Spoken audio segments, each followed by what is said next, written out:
Example करते हैं हम लोग। वेक्टर ए, वेक्टर बी, इनके बीच का एंगल सपोज 37 डिग्री है और ए जो है वो 5 है, ए की जो लेंथ है वो 5 है, बी की जो लेंथ है वो है आपकी 6। ठीक है, देखने में मैंने ए बड़ा कर दिया है तो आप ऐसा करो, इसको 4 कर लो। ठीक है, छोटा लग रहा है देखने में। तो ए 5 है, बी 4 है, एंगल 37 डिग्री उनके बीच में। आपको करना क्या है, आपको करना है ए डॉट बी, हमें ए डॉट बी निकालना है। तो ए डॉट बी बहुत आसान, ए डॉट बी का फॉर्मूला था mod A mod B cos theta. ये मॉड ए और मॉड बी के बीच में क्या है, प्रोडक्ट, सिंपल अलजेब्रिक प्रोडक्ट जिसको हम कहते हैं मल्टीप्लिकेशन। इनके बीच में सिंपल प्रोडक्ट है, जो हम सिंपल प्रोडक्ट करते हैं 2 × 3 6 वैसा, और इसके और इसके बीच में भी सिंपल प्रोडक्ट है। तो ये आपस में, इनके बीच में आपस में क्या है, सिंपल प्रोडक्ट है जिसको हम अलजेब्रिक मल्टीप्लिकेशन कहते हैं। ये वाला जो प्रोडक्ट है वो सिंपल प्रोडक्ट नहीं है, ये डॉट प्रोडक्ट है, दो वेक्टर के बीच में डॉट प्रोडक्ट। ठीक है, अल्टीमेटली ये एक स्केलर क्वांटिटी है। अगर मैं सिर्फ इसको बोलूं तो वेक्टर क्वांटिटी है, अगर मैं सिर्फ इसको बोलूं तो वेक्टर क्वांटिटी है, लेकिन मैं इसको बोलूं तो एक स्केलर क्वांटिटी है, और ये भी पूरी एक स्केलर क्वांटिटी है। यहाँ पे तो ये भी स्केलर है, ये भी स्केलर है, ये भी स्केलर है, अल्टीमेटली पूरा स्केलर है। तो ए डॉट बी आ गया आपका mod A mod B cos theta. अब हम वैल्यू डालेंगे, तो मॉड ए की वैल्यू है 5, मॉड ए मतलब magnitude of vector A, magnitude of vector B is 4। अब यहाँ पे मल्टीप्लिकेशन दिखाने के लिए हम ऐसा तो नहीं छोड़ देंगे, 54 लगने लगेगा, तो इसको ब्रैकेट में लिख देते हैं 5 × 4 और cos थीटा, तो cos और थीटा इज 37। अब cos 37 मैंने थोड़ी देर पहले बताया था, अगर आपकी याददाश्त अच्छी है तो याद होगा 20, cos 37 कितना था sin 53 is equal to cos 37, वो वैल्यू थी 4/5, तो ये आ गया आपका 16। अब इसका यूनिट क्या होगा, यूनिट डिपेंड करेगा कि ए और बी के यूनिट क्या थे। सपोज हम फिजिक्स में सॉल्व कर रहे हैं तो ए और बी के क्या यूनिट थे, वो मल्टीप्लाई करने पे यूनिट आ जाएंगे, नो प्रॉब्लम। सपोज हम वर्ग निकाल रहे थे F dot S, F S cos theta, तो वर्ग जो आएगा वो जूल में आएगा, क्योंकि वो न्यूटन होगा, वो मीटर में होगा, या SCGS में कर रहे हो तो अर्ग में आएगा, तो वो एक अलग बात है। फिलहाल में हम मैथमेटिक्स में बात कर रहे हैं, तो सिंपली हम 16 लिख देंगे इनको मल्टीप्लाई करने के बाद। तो ये एक एग्जाम्पल हो गया हमारा ए डॉट बी का। मैंने एक एग्जाम्पल आपको बताया जो 37 डिग्री पे था, और इसके अलावा और भी एग्जाम्पल हैं। आपने ये एक क्वेश्चन पढ़ा होगा फिजिक्स में, एक आदमी अपने सिर पे कुछ वेट रखे हुए और ऐसे डिस्प्लेस कर रहा है, एक आदमी अपने सिर पे टोकरी रखे हुए और डिस्प्लेस कर रहा है। मान लो सब्जी बेचने वाली अपने सिर पे एक टोकरी रखे हुए और सब्जी बेच रही है, तो आप देखिए, और क्वेश्चन आपसे पूछा जाता है कि उसने वो कितना वर्क किया उस वेट पे, उस टोकरी पे कितना वर्क किया है बेचने वाली ने। तो आप उसमें ऐसे कहते हो कि टोकरी पे जो फोर्स लग रहा है बाय द पर्सन वो कुछ ऐसा लग रहा है, और इसकी वैल्यू mg के बराबर है, और डिस्प्लेसमेंट जो हो रहा है टोकरी का वो इस डायरेक्शन में हो रहा है। अब हम यहाँ पे वर्ग निकालते हैं, तो f डॉट एस, अब आप देखो f और s वेक्टर 90 डिग्री पे हैं, वेक्टर f ऐसा है और वेक्टर s ऐसा है, मतलब ऊपर जो टोकरी है उस पे सब्जी वाली ने जो फोर्स लगाया वो ऊपर की तरफ लगाया ऐसे, उसकी ग्रेविटी को बैलेंस करने के लिए, और टोकरी का जो डिस्प्लेसमेंट है वो ऐसे हो रहा है। तो अल्टीमेटली ये फोर्स और ये डिस्प्लेसमेंट 90 डिग्री पे है। तो अगर आप वर्क निकालते हो मैकेनिकल वर्क, तो f डॉट s, तो आप देखते हो कि mod f mod s cos 90 कितना आ गया 0। इस हिसाब से अगर हम कहें तो work done by that person on the basket is 0।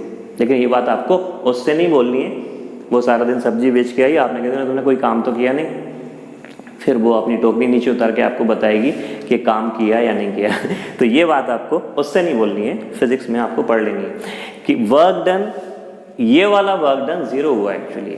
Force को सस्टेन करने के लिए भी हमें मसल वर्क करना पड़ता है अंदर, वो एक अलग बात है। फिलहाल में हम डिस्कस कर रहे हैं बेसिक सा कि फोर्स जो टोकरी पे लग रहा है वो कितना मैकेनिकल वर्क कर रहा है टोकरी पे, तो वो 0 वर्क कर रहा है। तो इस तरीके से हम देंगे ये वाला आंसर कितना आता है 0। लेकिन इसी में एक क्वेश्चन आता है कि वो स्टेयर्स पे चढ़ के ऊपर चली गई टोकरी को लेके, तब ये वर्क 0 नहीं आएगा। क्यों? क्योंकि फोर्स की डायरेक्शन में कुछ डिस्प्लेसमेंट आ जाएगा, तो फोर्स की डायरेक्शन में उस डिस्प्लेसमेंट से हम मल्टीप्लाई कर देते हैं तो वो वर्क आ जाता है। तो इस तरीके से मैं ये एग्जांपल इसलिए बताया आपको क्योंकि फोर्स और डिस्प्लेसमेंट के बीच में, दो वेक्टर के बीच में 90 डिग्री का एंगल था, इसलिए डॉट प्रोडक्ट कितना आ गया 0 आ गया। अब जिसको ये फोर्स ये सब समझ नहीं आता है ज़्यादा तो आप आगे सीखेंगे, फिलहाल में आप इतना जान लें कि 90 डिग्री है तो वो 0 हो गया डॉट प्रोडक्ट। अब इसके बाद कुछ होमवर्क मैं आपको देता हूँ।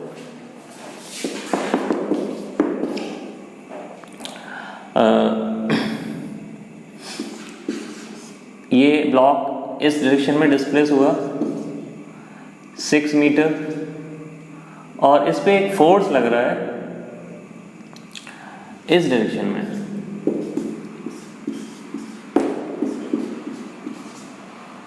और ये फोर्स है 20 न्यूटन। ये बैकवर्ड डायरेक्शन से 60 डिग्री बना रहा है। आप ये मत कहना कि सर ये उस तरफ क्यों जा रहा है, फोर्स उस तरफ वो और भी फोर्सेस होंगे, मैंने एक फोर्स दिखाया है तो अल्टीमेटली वो उस तरफ जा रहा है और इस पे फोर्स इस तरफ लग रहा है। तो आपको बताना है work done by this force वो कितना होगा। फॉर्मूला मैं आपको बता देता हूँ, फॉर्मूला होता है F.S। तो ये आप यूज करके निकाल सकते हैं आसानी से कि कितना वर्क डन वहां पे हो रहा होगा बाय दिस फोर्स। इसके अलावा और होमवर्क आपको देते हैं।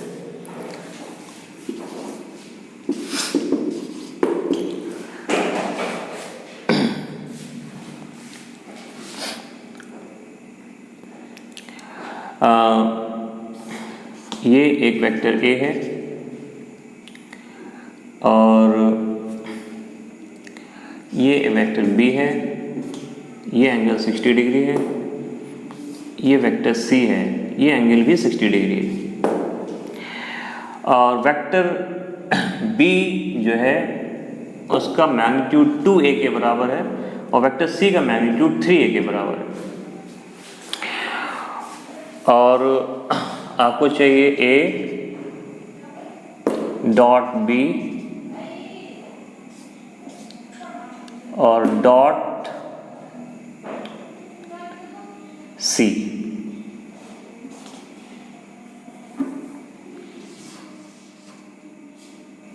ये गलत हो गया। A डॉट B हम वेक्टर का ही डॉट कर सकते हैं, ये तो स्केलर बन गया, तो ये वैल्यू निकालनी है आपको। A डॉट C ये वैल्यू निकालनी है आपको और B डॉट C ये वैल्यू निकालनी है। ये आप क्वेश्चन करेंगे। देखिए कभी भी A dot B dot C नहीं हो सकता क्योंकि दो वेक्टर जब डॉट प्रोडक्ट करेंगे तो वो स्केलर बन जाएगा। स्केलर वेक्टर का कभी भी डॉट प्रोडक्ट नहीं हो सकता है। तो अब हम लोग यूनिट वेक्टर्स का डॉट प्रोडक्ट सीखते हैं। हमें पता था x, y और z ये तीन एक्सेस हैं कार्टेशियन सिस्टम में, x, y, z। मैंने आपको बताया था कि इस डायरेक्शन में जो यूनिट वेक्टर है वो i कैप है, इस डायरेक्शन का जो यूनिट वेक्टर है वो j कैप है, इस डायरेक्शन का जो यूनिट वेक्टर है वो k कैप है।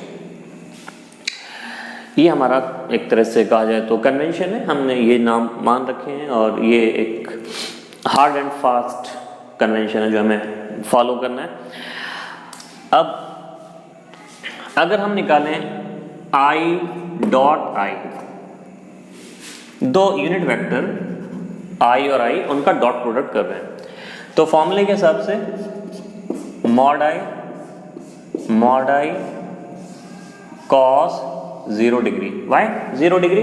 क्योंकि दो वेक्टर आई और आई दोनों आई वेक्टर हैं, सेम वेक्टर हैं, तो उनके बीच का एंगल कैसा हो गया? 0 डिग्री। मान लो ये एक वेक्टर आई कैप है, ये दूसरा एक आई कैप बना दिया मैंने। एक्चुअली वो तो सेम वेक्टर ही है, लेकिन मैंने दो ले लिए, तो इनके बीच का एंगल कितना है? 0।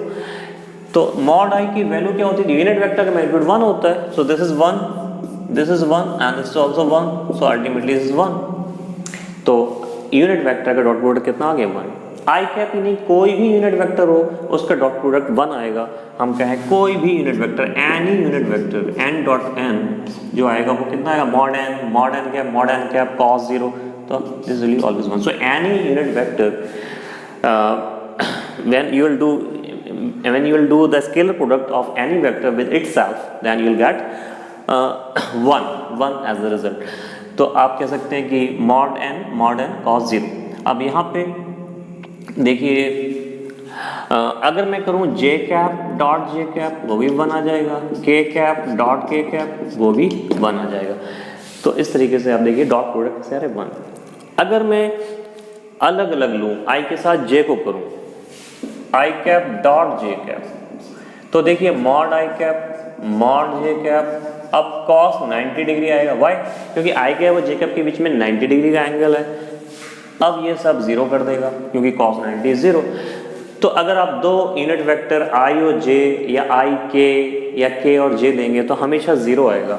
तो j डॉट के इज ऑल्सो 0, आई डॉट के इज ऑल्सो 0, और इनको इंटरचेंज करने से कोई फर्क नहीं पड़ेगा। आप कह सकते हैं a dot B is always equal to b dot a, क्योंकि उसमें कोई प्रॉब्लम नहीं है। Mod a mod b cos theta लिखो, आप mod b mod a cos theta लिखो, क्या फर्क पड़ता है? तो a dot b is always equal to b dot a। तो इस तरीके से हम कह सकते हैं, ये सारी वैल्यूज बता सकते हैं। हाँ, ये बात ज़रूर है, अगर हम i डॉट माइनस आई करें तो एक माइनस साइन वहाँ पे आ जाएगा। हम इसको ऐसे लिख सकते हैं minus of i dot I, तो -1। ऐसे I dot J dot minus J करेंगे तब भी ऐसे ही -1 आएगा, तो वो एक अलग बात है।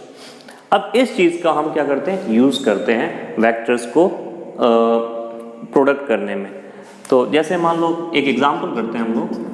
एक वेक्टर a दे रखा है I cap plus J cap, एक वेक्टर b दे रखा है 2 I cap minus J cap. अब आपको a डॉट b करना है, तो i plus J dot 2i minus J. अब इसमें जो डिस्ट्रीब्यूशन होता है वो बिल्कुल वैसा ही होता है जैसे अलजेब्रा में हम लोग करते थे, सिंपल डिस्ट्रीब्यूशन लॉ फॉलो होता है। तो आप इसको ऐसे कह सकते हैं कि हम i को पहले कर रहे हैं डॉट, तो i dot 2i minus i dot j। अब फिर j का करेंगे तो plus j dot 2i minus j dot j। Simple distribution जो हम करते थे। लेकिन आप देखो कि जो डिफरेंट होंगे i j, इस तरीके से i j या j i, वो सब 0 हो जाएंगे। तो अल्टीमेटली ये आ गया 2, क्योंकि i डॉट i 1 होता है, और ये हो गया 0, और ये हो गया 0, और ये हो गया 1। तो अल्टीमेटली आ गया 2 माइनस 1। इसको अब हम आगे से ऐसे देख सकते हैं कि डिफरेंट प्रोडक्ट डॉट प्रोडक्ट तो 0 ही दे रहा है, तो हम सिंपली क्या कर रहे हैं? हम आई कैप के कोफिशिएंट को आई कैप के कोफिशिएंट से मल्टीप्लाई कर रहे हैं 1 इंटू 2, और जे कैप के कोफिशिएंट को जे कैप के कोफिशिएंट से मल्टीप्लाई कर रहे हैं, तो 1 इंटू -1।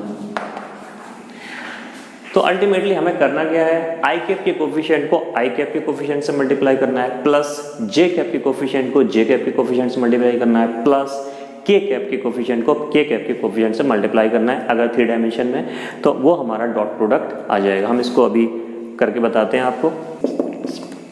मान लो a दिया है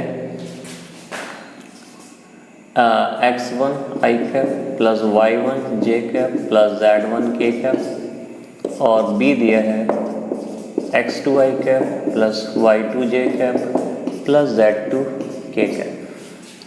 अगर हमें निकालना है a डॉट b, तो simply it will be x1 x2 plus y1 y2 plus z1 z2। बहुत आसान है। अगर हम न्यूमेरिकल्स दें इसको, इसमें अगर न्यूमेरिकल वैल्यू दें, suppose a is i cap minus 2j cap plus 3k cap, b is minus i cap plus 3j cap minus 6k cap. हमें चाहिए a डॉट b। तो हम i कैप की कोफिशिएंट मल्टीप्लाई कर दें। यहाँ पे i कैप का कोफिशिएंट 1 है, यहाँ i कैप का कोफिशिएंट -1 है, तो 1 इंटू -1। यहाँ पे j कैप का कोफिशिएंट -2 है और यहाँ पे 3 है, तो प्लस लगाना पहले आप -2 इंटू 3।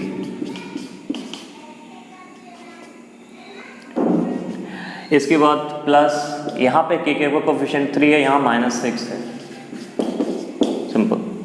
तो -1 -6 और -18, तो ये आ गया -25। 19 और 6 25। ये तरीका है आपका डॉट प्रोडक्ट करने का। देख लीजिए आप, मैंने कहा a डॉट b कर दिया। यहाँ पे एक होमवर्क मैं आपके लिए देता हूँ।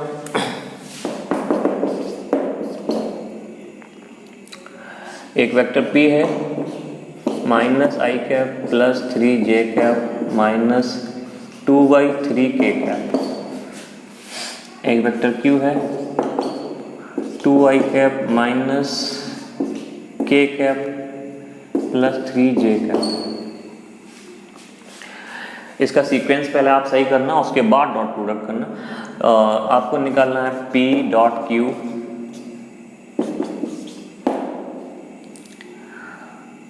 बस इतना ही निकालना है आपको, p डॉट q। एक और एग्जांपल मैं देता हूँ आपको। एक वेक्टर है i cap minus j cap, एक वेक्टर है i cap plus j cap. Suppose आपसे पूछा गया है कि वेक्टर ए और वेक्टर के बीच में क्या एंगल है, find the angle between a and b।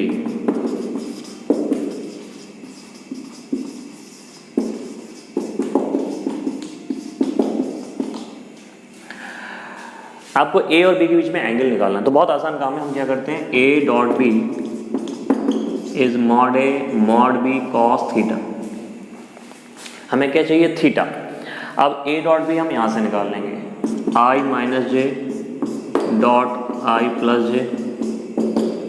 Mod a की वैल्यू कितनी होगी, square root of 1 square plus 1 square. Mod b की वैल्यू कितनी होगी, square root of 1 square plus 1 square. Cos theta हमें निकालना है, तो यहाँ से कॉस थीटा निकाला जा सकता है। यहाँ से पहले आप डॉट प्रोडक्ट कर लें, तो 1 इंटू 1 1 आ जाएगा, -1 इंटू 1 ये आ जाएगा। ये आ गया आपका √2 कॉस थीटा। ये आ गया आपका 0।